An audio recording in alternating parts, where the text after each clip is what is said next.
लेकिन केवल और केवल जनप्रतिनिधि और जिला प्रशासन के नींद में सोए रहने के चलते इन बच्चे का ये हम जनता चाहते हैं कि हर एक 2 साल पे हो, क्योंकि अगर चुनाव के टाइम ही डेवलपमेंट होना है तो हर 2 साल के बाद चुनाव होना चाहिए। क्यों हम लोग 5 साल का इंतजार करें? क्योंकि हम युवा परेशान है इस ग्राउंड को।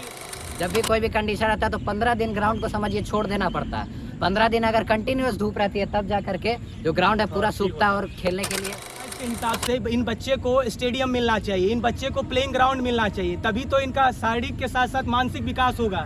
एक तरफ मोदी जी हम फिट और इंडिया फिट की बात करते हैं, लेकिन ये डेवलपमेंट दिखता है सरकार को। उससे पहले क्यों नहीं यहाँ का मट्टीकरण और ड्रेनेज सिस्टम बनता है, जो इन सैकड़ों बच्चे का जो स्थिति है आप बीती है आपने सुना। नमस्कार, मुस्कुराइए कि आप मधुबनी में हैं। जी हाँ, मुस्कुराइए कि आप वाटसन में हैं। लेकिन ये मुस्कुराहट तभी आती है जब चुनाव होता है, क्योंकि चुनाव के टाइम आप देख रहे हैं इस ग्राउंड को मट्टीकरण किया जा रहा है, लेकिन चुनाव से पहले यहाँ के जनप्रतिनिधि, जिला प्रशासन और स्कूल प्रशासन को कोई मतलब नहीं होता है। हम युवा और यहाँ के जितने भी तमाम जनता है उनके चेहरे पे ये जोरदार तमाचा है कि हम लोग सालों भर आवाज़ उठाते हैं इस ग्राउंड को लेके कि इस ग्राउंड का मेंटेन होना चाहिए। तो जिला प्रशासन भेजती है जनप्रतिनिधि के पास, जनप्रतिनिधि भेजते हैं स्कूल प्रशासन के पास, लेकिन कोई भी डेवलपमेंट नहीं होता है। लेकिन जैसे ही चुनाव आता है तो आप देख सकते हैं तमाम ग्राउंड में मिट्टी गिरा दिया गया है, लेकिन हम लोग सालों भर इसके लिए आवाज़ उठाते हैं कि सर इस ग्राउंड को मेंटेन किया जाए, लेकिन इस ग्राउंड को कोई मेंटेन नहीं किया जाता है। तो ऐसा चुनाव हम जनता चाहते हैं कि हर एक 2 साल पे हो,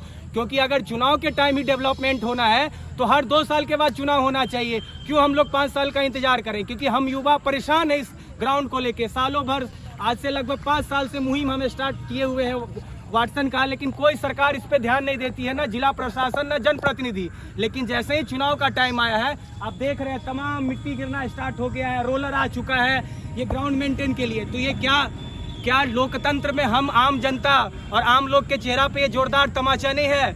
आइए कुछ लोग और युवा से मैं बात करने की कोशिश करता हूँ और उनकी आप बीती बताता हूँ कि इन लोग को कितनी प्रॉब्लम होती है। मेरे साथ जुड़े रहें। कुछ यहाँ के युवा और नौनिहालों से मिलवाने की कोशिश करता हूँ। ये बच्चे साल भर यहाँ पे आते हैं, लेकिन इनको कोई सुविधा नहीं दिया जाता है। इनको बस कीचड़ में खेलने को छोड़ दिया जाता है, ना इनको एक अच्छा ग्राउंड है, न एक अच्छा पार्क है। तो क्या ये अपने भविष्य को अंधकार में नहीं ले जा रहे हैं? क्या ये अपने पोटेंशियल के साथ न्याय कर रहे हैं? क्या जिला प्रशासन, जनप्रतिनिधि इनको एक अच्छा इंफ्रास्ट्रक्चर नहीं दे सकती थी क्या?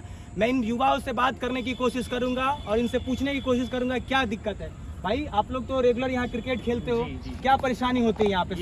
साल भर ग्राउंड पूरा गीला रहता है, गंदा रहता है, मतलब इधर उधर पैकेट वैकेट फेंके रहते हैं, बहुत गीला रहता है, एकदम दलदल टाइप का मिट्टी बन जाता है। आपको खेलने में दिक्कत होती है कि नहीं? बहुत दिक्कत होती है। देखिए, राइट टू लाइफ के हिसाब से इन बच्चे को स्टेडियम मिलना चाहिए, इन बच्चे को प्लेइंग ग्राउंड मिलना चाहिए, तभी तो इनका शारीरिक के साथ साथ मानसिक विकास होगा।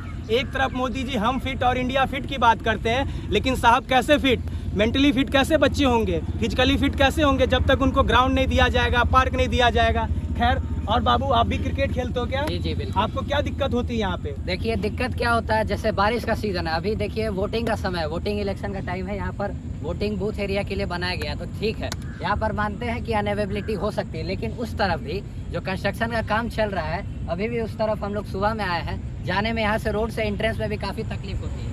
यहाँ से जाते वक्त हम लोग ने आधा घंटा कम से कम रास्ता ढूंढा है, जगह ढूंढा है। और वैसे भी आज के टाइम को छोड़ करके भी पिछले टाइम का भी अगर बात करें हम लोग, जब भी बारिश होती है, जब भी कोई भी कंडीशन आता है तो 15 दिन ग्राउंड को समझिए छोड़ देना पड़ता है। 15 दिन अगर कंटिन्यूस धूप रहती है तब जा करके जो ग्राउंड है पूरा सूखता है और खेलने के लिए अटेंटिव रहता है। तो आप देख सकते हैं इन बच्चे के साथ कितना नाइंसाफी होता है। ये लोग सालों भर इस ग्राउंड में आते हैं, लेकिन 6 महीना इस ग्राउंड का स्थिति दयनीय रहता है। पानी लगा होता है, जितने भी सरकारी फंक्शन होते हैं, कार्यक्रम होता है, वो सब वाटसन में होता है। मधुबनी जिला में और मधुबनी प्रॉपर शहर में कहीं भी स्टेडियम या पार्क नहीं है जहां बच्चे अपने पोटेंशियल के साथ न्याय कर सके। क्या ये आगे जाके विराट कोहली, पीवी सिंधु, मिल्खा सिंह नहीं बन सकते थे क्या? क्या ये देश के साथ साथ राज्य का और जिला का नाम रोशन नहीं कर सकते थे क्या? लेकिन केवल और केवल जनप्रतिनिधि और जिला प्रशासन के नींद में सोए रहने के चलते इन बच्चे का ये स्थिति है। आप कुछ कहना चाहेंगे भाई? क्या दिक्कत होती है आपको? जब हम लोग यहाँ पे खेलने आते हैं तो बारिश का मौसम जब होता है तब यहाँ पे बारिश लग जाती है, और पूरे साल यहाँ पे जब भी देखते हैं तो कीचड़ रहता है। और हम लोग को, जैसा हमारे दोस्त ने कहा कि हम लोग को 15 दिन कंटिन्यूसली छोड़ देना पड़ता है, जिसमें हम लोगों का पूरा टाइम वेस्ट हो जाता है खेलने का। प्लस हम लोग जब खेलने आते हैं तो यहाँ पे कभी कभार प्रैक्टिस सेशंस होते रहते हैं, तो कभी कभार कंस्ट्रक्शन का काम होने लगता है, तो हम लोग वैसे ही उदास चले जाते हैं अपने घरों की तरफ। इन नौनिहालों या इन युवा की आपने आप बीती सुनी, लेकिन सबसे बड़ी मेरी प्रश्न है यहाँ के जिला प्रशासन से, क्या ये इलेक्शन के टाइम ही डेवलपमेंट की होता है? क्या इलेक्शन के टाइम ही यहाँ पे मिट्टी भराना या इलेक्शन के टाइम ही यहाँ की सौंदर्यीकरण क्यों? इससे पहले सालों भर क्या यहाँ डेमोक्रेसी में आम जनता के लिए कोई सुविधा नहीं मिलना है? क्या चुनाव के टाइम ही ये डेवलपमेंट दिखता है सरकार को? उससे पहले क्यों नहीं यहाँ का मट्टीकरण और ड्रेनेज सिस्टम बनता है? जो इन सैकड़ों बच्चे का जो स्थिति है आप बीती है आपने सुना, और इसके साथ मधुबनी के तमाम जनप्रतिनिधि तमाम जो यहाँ के प्रबुद्ध लोग हैं, युवा लोग हैं, उन सारे लोग को दिक्कत होती है। यहाँ पे अभी आप देख लीजिए, एक भी लोग आपको नहीं दिखेंगे, क्योंकि ड्यू टू ग्राउंड की कंडीशन के चलते सालों भर यहाँ की स्थिति खराब रहती है। लेकिन जैसे ही चुनाव आया आप देख लीजिए, तो ये आम जनता के चेहरा पे तमाचा है कि नहीं है? कमेंट करिए, इस वीडियो को ज़्यादा से ज़्यादा शेयर करिए। धन्यवाद।